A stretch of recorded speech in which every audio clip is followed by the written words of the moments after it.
We're very keen on a high detection rate for the more serious crimes. So, for example, for homicide, the detection rate for murder hovers between 97 and 100%. And it's very, very rare that we don't catch a murderer. It's very rare. It does happen, but it's rare. It's important also, I think, to say that if more evidence comes forward on a murder case that we haven't solved, we'll consider that evidence even years afterwards.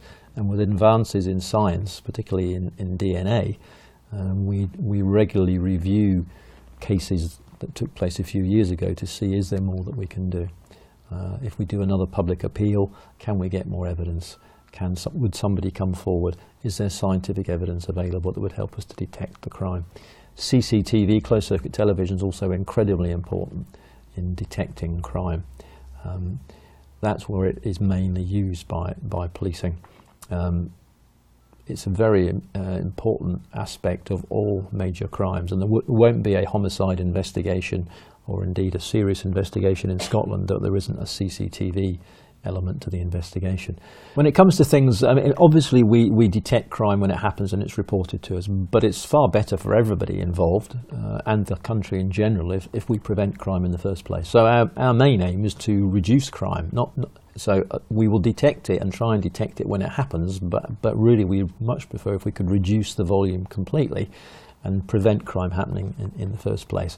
One of the interesting areas we work with a number of councils and education departments and head teachers is in the campus cop area, where at a certain number of schools across the country we have police officers, uniformed police officers, deployed full-time into schools. We think that's a pretty successful model. There's been independent evaluation of those, and that evidence tends to suggest that where campus cops exist, people feel safer, pupils feel safer, the teachers feel more confident. There is less reports of problems in the school themselves. There's less evidence of theft in the schools, and in general it helps. We also have examples of where pupils have come forward to the cops and told them about things that are happening at home that they're not happy with. And that lets us deal with things at a very early stage. Obviously, one of our general roles in society is to protect the public, and our strapline, our motto as an organisation, which we take very seriously, is keeping people safe. So we aim to keep people safe from criminals, but also on the roads to try and make sure that people aren't victims in traffic collisions.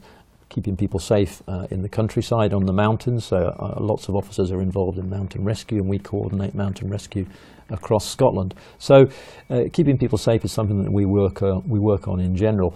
I think people would often think about big public events, and some of those are obviously sporting events and football matches, so we provide a police presence at the bigger football matches.